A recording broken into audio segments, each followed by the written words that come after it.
So the US is gearing up for a potentially intense spiritual and structural upheaval thanks to the US Pluto Return happening in February of 2022 all the way through 2024. What exactly does this mean for us, and how exactly will this play out?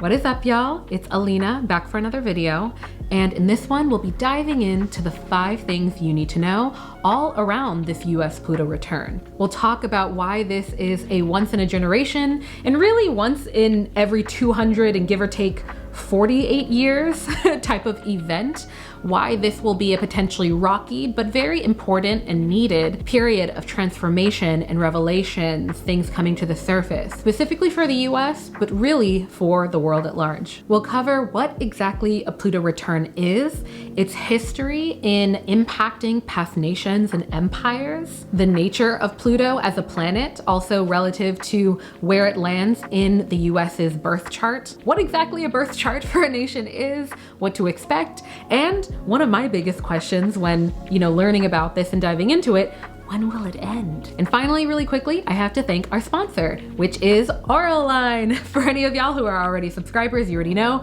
I created Auralign, and we have the Auralign Astrology Planner. So if you're somebody who's interested in aligning your schedule with the moon phases, stars, and seasons, definitely check out the Auralign Planner. It includes dedicated full and new moon ritual pages, along with notifications for all of the top astrological events going on in the year. And with that said, let's jump in. What is a Pluto return? So a Pluto return is a cosmic event where Pluto returns back to the very same point in the zodiac where it was on the date of a person or nation's birth. Now, Pluto returns generally occur every 247 to 248 years. So it's usually not really referenced in relation to the individual as much as it is nations. And this will be the US's first Pluto return. So just like people have their own natal or birth charts, nations have the same exact thing. And just as we look at our own natal charts, birth charts, sun signs, moon signs, where the planets were on the date of our birth, and how that can indicate our personalities or how things will play out throughout our lives, so too can we look at a nation's birth chart and essentially see how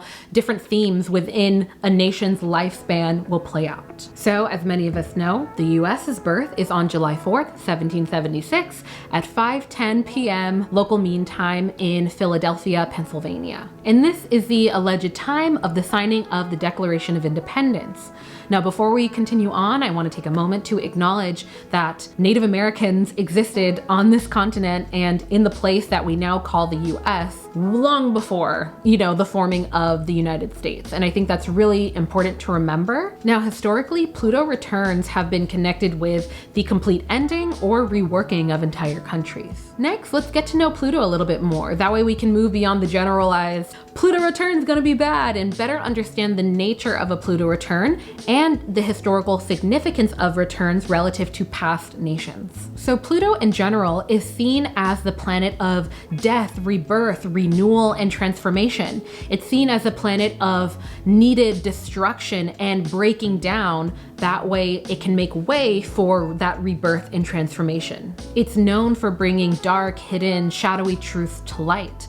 And like mentioned before, it's all about transformation and what needs to be done to facilitate that, whether that's destruction, upheaval, or rapid changes to get our or a nation's attention. This is why in astrology we'll often recommend people work with Pluto when diving into things like shadow work and personal transformation. Now, when in a Pluto return, we have seen historically many nations go through massive upheaval, revelations, things coming out that ultimately lead to either changes in leadership, a complete shifting in the direction of the nation and its intentions, or ultimate demise. And if we look at the history of Pluto returns, historically, we saw the Roman Empire only fall after its second Pluto return. And following the second Pluto return of Great Britain, we saw the reign of Queen Elizabeth, which led to a new era of development and prosperity. Unfortunately, incidentally, that also marked the beginning of Great Britain's slave trade, which was only disbanded following its third Pluto return. Pluto returns have also coincided with countries like France, with the passing of Napoleon, along with Russia and the passing of Stalin. When I reference all of these historical events, you see how there has been a massive paradigm shift following large events that occurred during the time of their returns. And like mentioned before, Pluto is a slow-moving planet, so the process of transformation will likely be very gradual and take quite a few years. Next, let's dive into what to expect, what exactly this Pluto return means for the US and the world at large relative to its placements on the US's birth chart. What house is it in? What sign is it in? And how does that specifically play out for you and me? First, America's Pluto return technically started in motion on November 26, 2008, when Pluto officially entered the sign of Capricorn.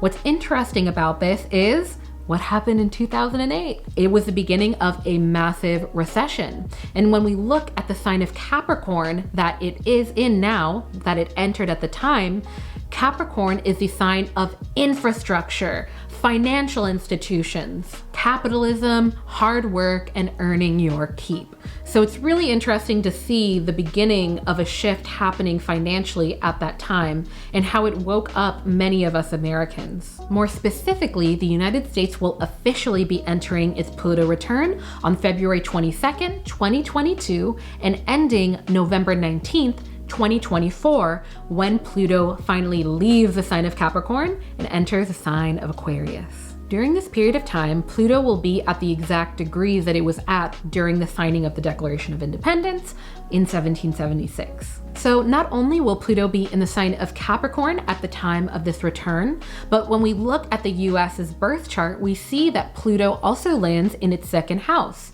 Now, out of the 12 houses of the zodiac, the second house is known to dictate our financial institutions, our financial lives, our structures, our material gains. So much of this transformation that we'll see over the next 2 years will be centered around our financial systems. And like mentioned before, Pluto will be in the sign of Capricorn, which really dictates and influences larger institutional systems, infrastructure, hard work, and really a lot of the themes of capitalism. And with Pluto being this planet of revelations, of accountability, of transformation by way of potential destruction and upheaval in order to shed what no longer works for us, in order to embrace what does, we will likely be seeing a lot of revelations, a lot of information coming to the surface, and a lot of pressure being put on our institutions relative to its financial structures and relative to all of the many promises and intentions that were set at the birth of the nation. The US and its institutions have many a time said since the birth of the nation, we'll handle that later. We'll do that later. We will, reconstruct that at the best time possible. Let's talk about idealism, right? We have a lot of, leaders, politicians who have a lot of secrets, who have presented themselves in a lot of fake ways, making false promises and not actually bringing about what they said that they would. Now, as mentioned before, a Pluto return can often occur on the public stage. So while this will likely bring about change, upheaval, and energetic shifts within the collective, we should expect for this shift to mainly happen in our larger systems and institutions. Also, the US's Pluto return doesn't necessarily mean that it's like guaranteed destruction or like really horrible negative things. Returns often are about a rebirth, making way for positive changes in the structures of a nation. So like we've already seen, this new age of Aquarius that really went into effect in 2020 as predicted in the Mayan calendars, and we as in Western society misinterpreted and translated that date to be 2012. You can go ahead and do your own research on that. As we see this new age of Aquarius moving in, as we see following this return in the sign of Capricorn, Pluto also going into Aquarius following that in 2024, a lot of these shifts and changes will be making way for this new era of equitability, of community, and of collective growth. Next, how can we prepare and align with this energetic shift? I want to preface this by saying this is not financial advice. I am not a financial expert whatsoever. This is literally just things that I'm talking about that I'm personally interested in and that I personally will want to do relative to this knowledge of Pluto return happening, and specifically that it will be affecting likely the financial aspects of the US, and seeing as the US's economy drastically impacts the rest of the world, specifically the Western world. This is something that I don't know, I definitely want to do, and that I'll share with you. I think that it will be very beneficial to start a rainy day fund if you haven't already started something like that. Essentially creating buffers, creating protection around any potential shifts that we might experience. Many people who are interested in looking at the Pluto return relative to the last 10 years, looking forward in the next 10 years, looking at the age of Aquarius, many people are interested in crypto because that is an electronic currency that's moving more into the air sign of Aquarius, right? Many people have talked about just historically recession-proof type of investments, that being investing in banks and gold. So those are some things that many people have talked about online, things that I am interested in as well. And I think that those are things that can be interesting to research further. All right, so some final thoughts, just me, I guess, speaking a little bit more casually with y'all, like as if we're friends, you know, drinking our tea or matcha or something, just like lamenting on society as a whole, I don't know. I just find it really interesting that it just felt like a large paradigm shift happened in 2020. What happened in 2020, y'all? And just how it literally was predicted by the Mayans, by one of the countless of ancient societies that had deep reverence and deep education within cosmology, and just how we are such a young nation and the modern era that we're in is so relatively young compared to the history of humans and civilization, and just how they literally predicted 2020. And we did not translate it correctly and thought that they meant 2012. And then we were like, oh, that's the Mayans Y2K. Oh, they're as dumb as us, when it's just like, no, they actually had deep reverence and history and deep knowledge on, you know, as above, so below, the macro to the micro, how the larger scheme of things, that being the cosmos, impacts the smaller, right? I just find it so interesting that that was predicted, and that specifically when you look into, like for example, in 2012, everyone was like, oh my gosh, an asteroid, like crazy things that you'd see in a movie would happen. There's actually, I believe, a free documentary on YouTube that dives into it. But when you look actually into what exactly they prophesized, they talked about there being, you know, a mass illness. They talked about essentially the characteristics that we know and label as global warming.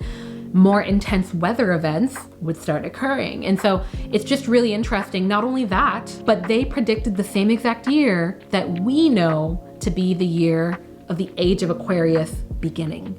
So it's just really interesting to see all of these things tied together. Do I wish that we had our Pluto return maybe a little earlier or a little later? Absolutely. But I genuinely feel like this is going to be an important time of revelations for us to better understand the nature of, you know, governing structures and our place within it, how we can collectively help one another, support one another, how we can bring our unique gifts to the table, and also just looking at the polarizing nature of politics within the US right now, the resurgence of WS, I don't know, if you know, this looming recession and inflation going on. I just find it really interesting that it's all happening relatively rapidly within these years that cosmologically, astrologically have already been predicted to essentially influence and bring about. But I'm gonna go ahead and stop there. But with all of that said, if you made it to the end of this video, I highly invite you to comment how you think that this Pluto return will play out in the US, or maybe from your perspective as somebody who's outside of the US. I'd love to hear it. And if not that, comment 3-star emojis. Either way, by you commenting, not only are you letting me know that you stayed till the end, which I genuinely appreciate, I read all the comments, but you're also telling the YouTube algorithm, the powers that be, that you enjoy content like this. And finally, y'all already know I'm about to say, definitely check out the Auralign Astrology Planner if you are interested in aligning your schedule with the cosmos, seasons, and moon phases. It's something that I created myself, and it includes all the major astrological events happening. So many dope things. So be sure to check out the link on the screen here or in the description box below. And with all of that said, I will leave you with my favorite quote, and that is, be gentle with yourself, because life is about the journey, not the destination. All right, peace.